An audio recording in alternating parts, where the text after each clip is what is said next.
लागलं असतं, विको कमी करायचा बेस द्या थोडा. एखाद्या सैतानाच्या दरबारामध्ये जावं लागलं असतं आणि त्याला जाऊन विचारावं लागलं असतं, खान साहब हमें हमारे गांव में वो सप्ताह करने की इजाजत चाहिए. त्यानं विचारलं असते सप्ताह यानी क्या. भगवान के गुणानुवाद गाए जाते हैं, भगवान की कथाएं की जाती है, उसे सप्ताह कहते हैं. आणि त्यानं जर परवानगी दिली असती तर तुम्हाला आम्हाला सप्ते करता आले असते, नाही तर सप्ते करता आले नसते. काय परिस्थिती होती त्या काळामध्ये. छत्रपती शिवराय जर झाले नसते आपल्याला इथं बसता आलं नसतं. ऐका गड्या, राष्ट्रमाता राजमाता माझी जिजाऊ साहेबांनी आई जगदंबेच्या दरबारामध्ये जावं, जगदंबेला साकडे घालावं. हे जगदंबे, हे शिवाय केली. अगं काय एवढी निष्ठूर झालीस. आवाज ओढायला लागला. आवाज तुझ्या महाराष्ट्राची अवस्था बघ जरा, तुझ्या हिंदुस्थानाची अवस्था. अगं जगदंबे, तुझ्या हिंदुस्थानामध्ये एकही स्त्री सुरक्षित नाही. अगं जगदंबे, तिनं घराच्या बाहेर निघायचं की नाही, कोणत्याही ठिकाणी गेली तिला कधी कोणतरी सैतान येईल तिच्यावरती बलात्कार करेल, कधी कोणता सैतान येईल तिच्यावरती अत्याचार करेल, सांगता येत नाही.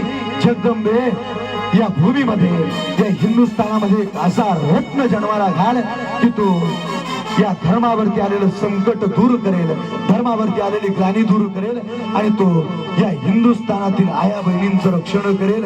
त्या जगदंबेला साकडं घातलं आणि ती जगदंबा नवसाला पावली.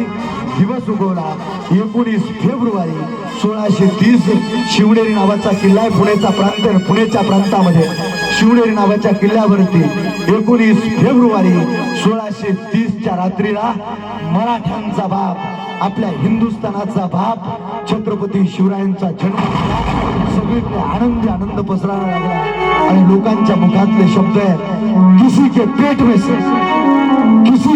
में से बाप पैदा होता था, किसी के पेट में से सांप पैदा होता था, लेकिन माँ जिजाऊ ऐसी बात ही यारो जिसके पेट में से बापों का बाप छत्रपती शिवबा जन्मा था.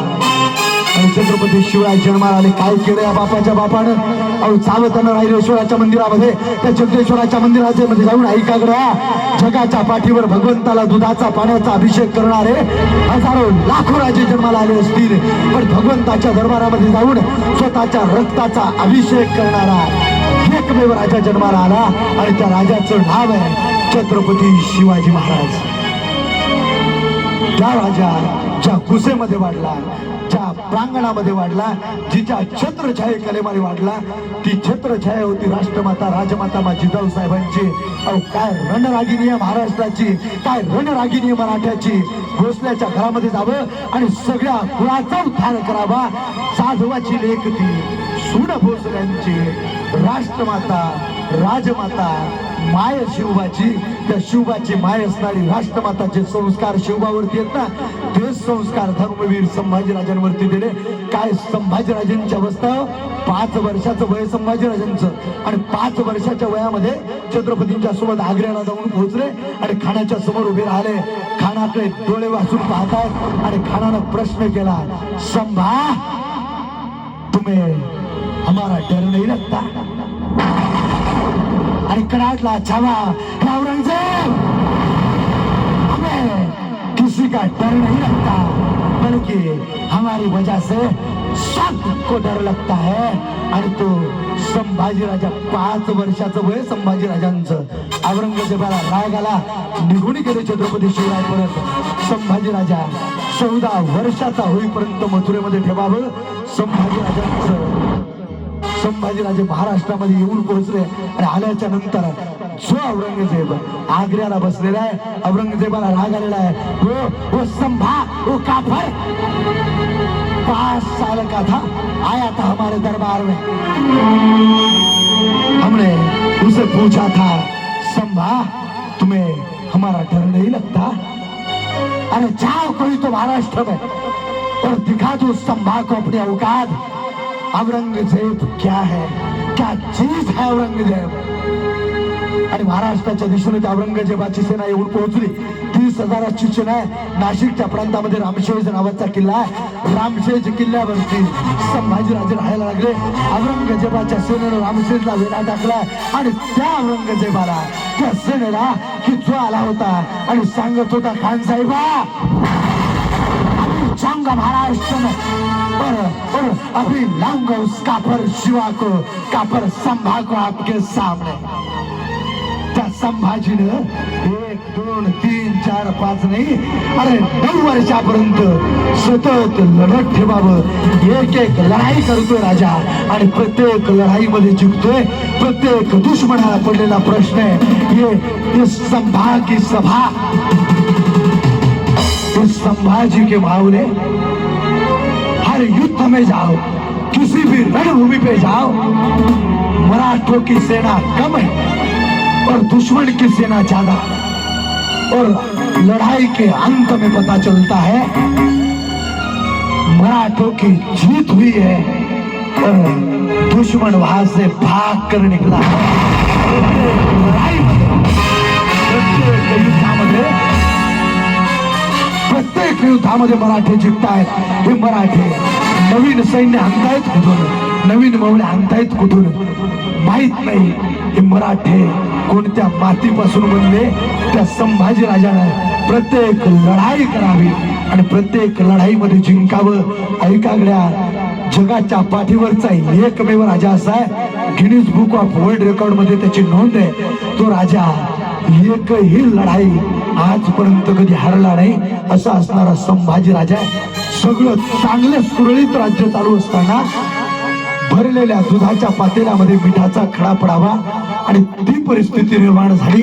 राजे लढाईवरती गेलेले आणि लढाईवरती गेलेले राजे गणोजीनं धावत आपल्या बहिणीकडे जावं आणि गणोजीनं सांगावं, बहिणा ओ बहिणा। पण काय गणोजी कसं काय येणं केलं? बहिणा आपके पति ने बोला था, संभाजी राजाने सांगितलं होतं गणोजी तुला वतनाचा तुकडा देतो ताई साहेब, मला तो वतनाचा तुकडा पाहिजे। अरे गणोजी राजे लढाईवरती गेलेत बघ, तो राजा परत येईल की नाही याची शाश्वती नाही। अरे मला उद्यापासून कपाळावरती कुंकू लावायचं की नाही याचा मला प्रश्न पडला। अरे गणोजी तू माझा भाऊ आहेस आणि तू वतनाच्या तुकड्या करता माझ्यापर्यंत येऊन पोहोचलाय। देतील की तुला वतनाचा तुकडा? अरे येऊ दे त्यांना परत, तुला देतील ते वतन। आणि तो गणाजू काढला। गणोजी सांगतो ताई साहेब जर तुम्हाला वतनाचा तुकडा देता येत नसेल तर तो घ्यायचा कसा हे त्या गणोजीला चांगलं कळतं बघा। आणि गणोजीनं पाठ फिरवली, निघाला औरंगजेबाच्या जवळ जाऊन पोहोचला। सिंहासनावरती बसलेला औरंगजेब आहे आणि औरंगजेबाने गणोजीकडे पाहिलं आणि औरंगजेब सांगतोय, अरे ये काफर, ये संभा का काफर यहाँ पे कैसा आना किया इसने, पूछ लो जरा। आणि तो औरंगजेबाच्या जवळ गेला गणोजी और विचारतोय, खान साहिबा आपको क्या चाहिए? इतने दिन से लड़ाइयां कर रहे हैं, इतने दिन से न जाने कितनी सेना आप गवा के बैठे, आपको चाहिए क्या? बोले मुझे वो संभा चाहिए, वो काफर चाहिए। अभी तक हर एक युद्ध में संभा ने जीत हासिल की, हर युद्ध में हर रणभूमि से हमें लौटना पड़ा। न जाने ये मराठे किस मिट्टी से बने, ये मराठे क्या खिलाते अपने बच्चों को आणि त्या अल्लाहला परवरिश करतोय। हे परवरदिगार, हे खुदा, ऐसा एक शख्स, ऐसा एक संभा हमारे जनाने में पैदा कर देगा, उसके सिवा और कुछ नहीं चाहिए। फक्त एक संभाजी आमच्या अवलादीमध्ये जन्माला घाल, तुला आयुष्यभर काही मागणार नाही, पण आम्हाला तू संभाजी पाहिजे।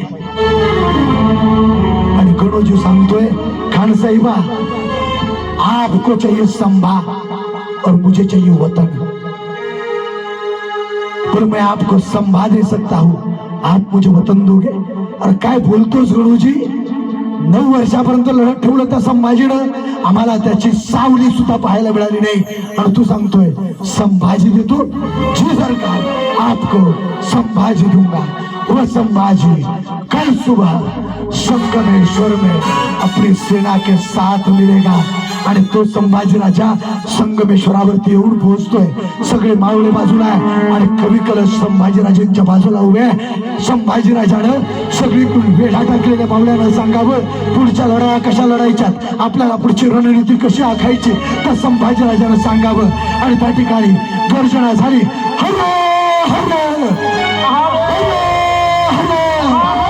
हर महादेवची घोषणा झाली आणि त्या काफरचं त्या खानाची सेना येऊन पोहोचली.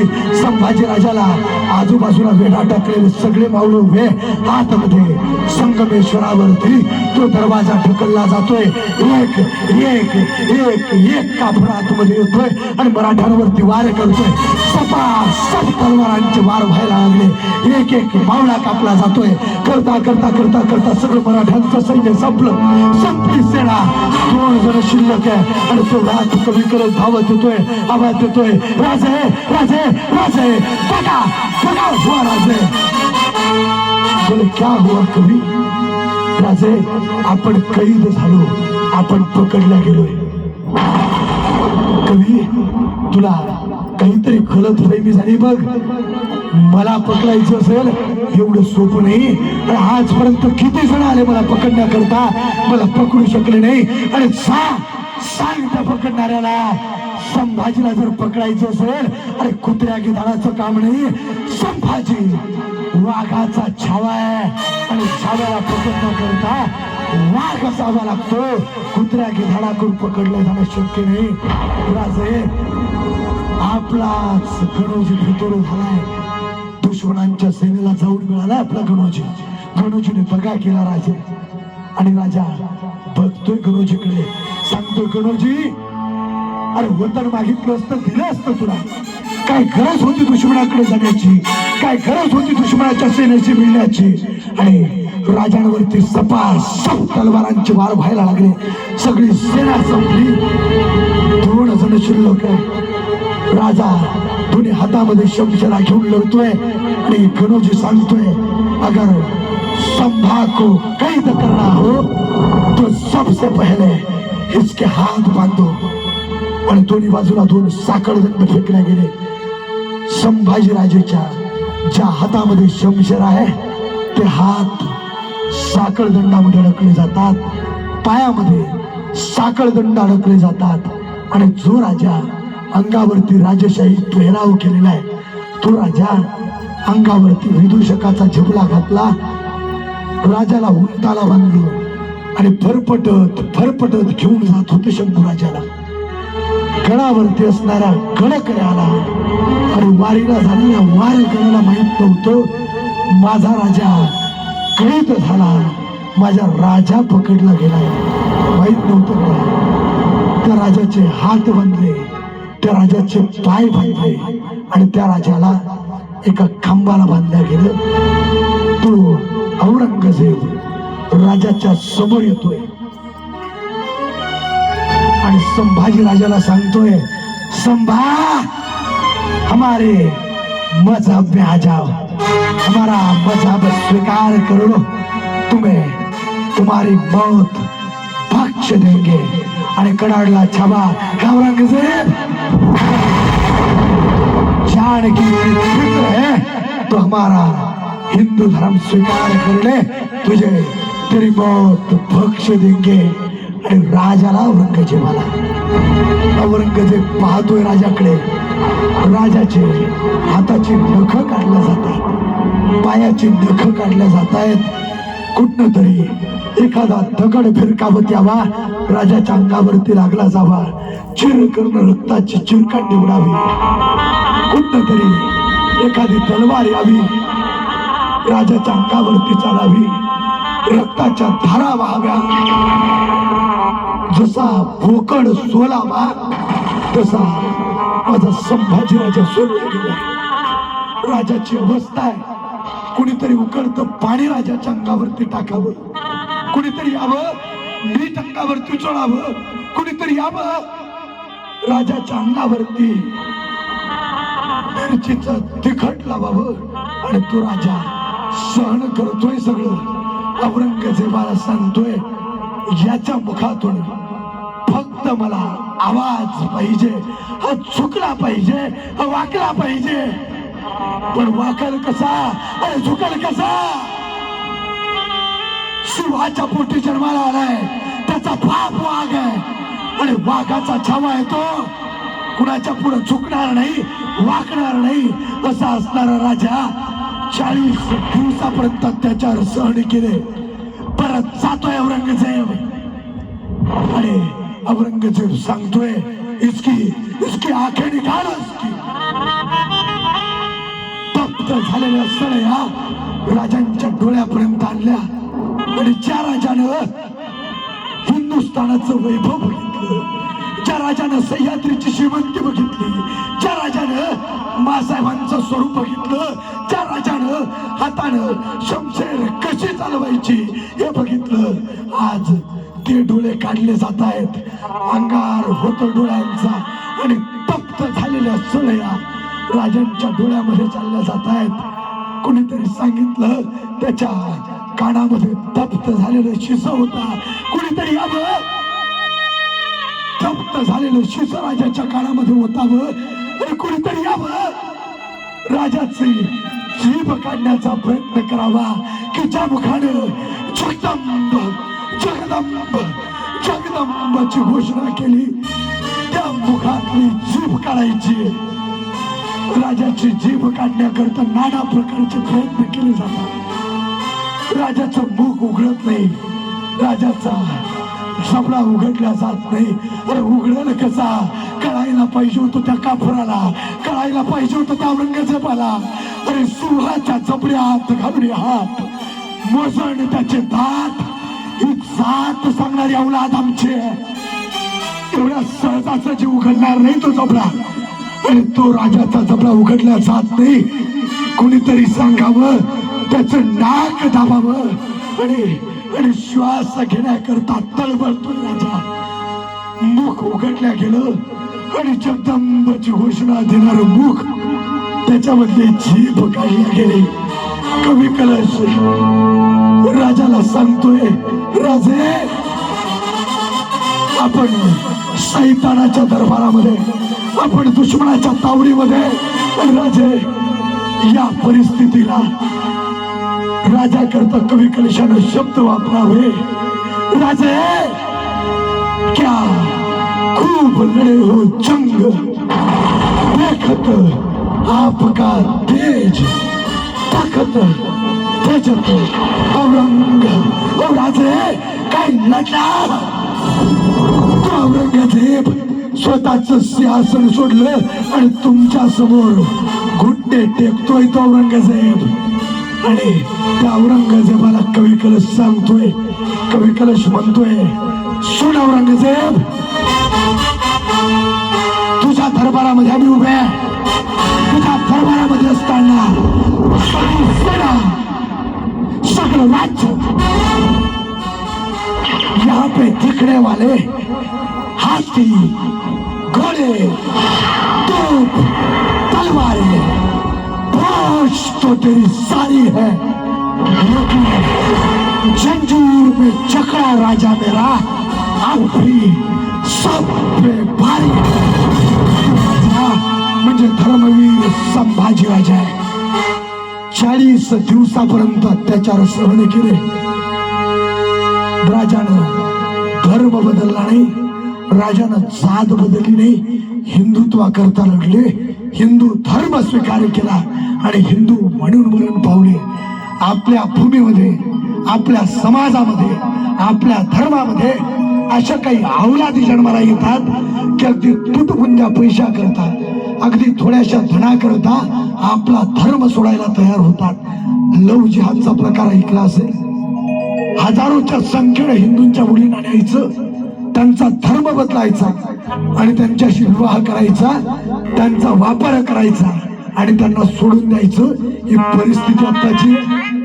त्या लव जिहादच्या प्रकारामध्ये जर फसत असाल, माझ्या बहिणींना विनंती आहे माझी, तायांनो, हिंदूचा भिकारी असेल त्याच्याशी लग्न करा, पण परधर्माचा करोडपती असेल ना त्याला लाथ मारा गड्या.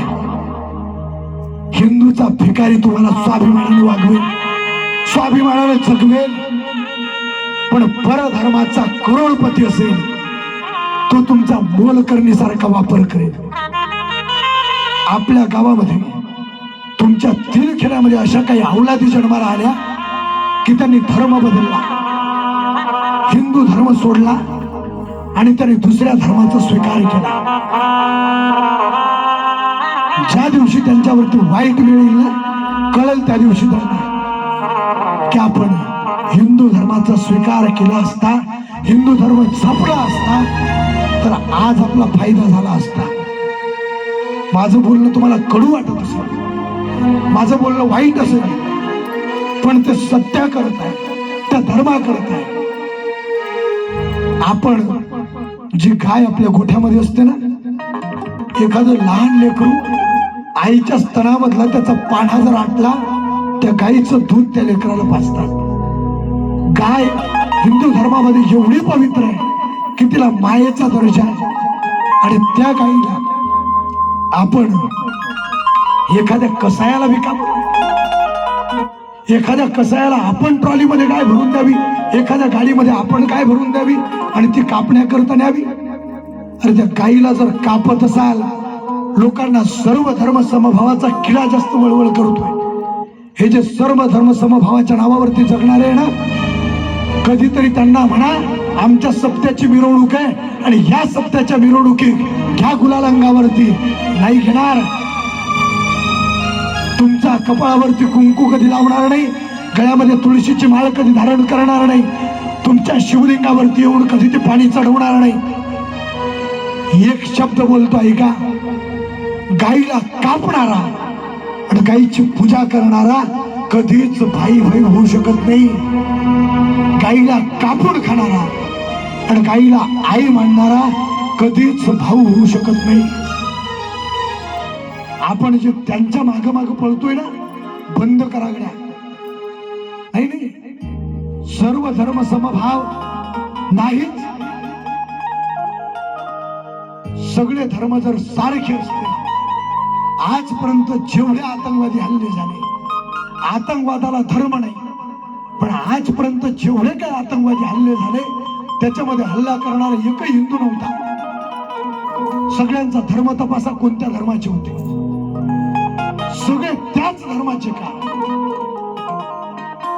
आपला हिंदू धर्म संपवायचा आहे त्यांना. आपण आपला धर्म जपला पाहिजे. आपल्या गावामध्ये आनंद वाटतो, कधीतरी सोशल मीडियावरती बघत राहतो, आपल्या गावातले कार्यकर्ते, आपल्या गावातले मुलं त्या गायींचं रक्षण करण्याकरता रात्री बेरात्री पळापळ करतात. त्यांना फोन आला, गायींची गाडी रेमंडवरनं निघाली की जीवाची पर्वा न करता रस्त्यावरती निघतात, त्या गायीची गाडी अडवतात आणि त्या गोमातेचं रक्षण करतात. आपल्या गावामध्ये अनेक युवक तसे बजरंग दलाचे कार्यकर्ते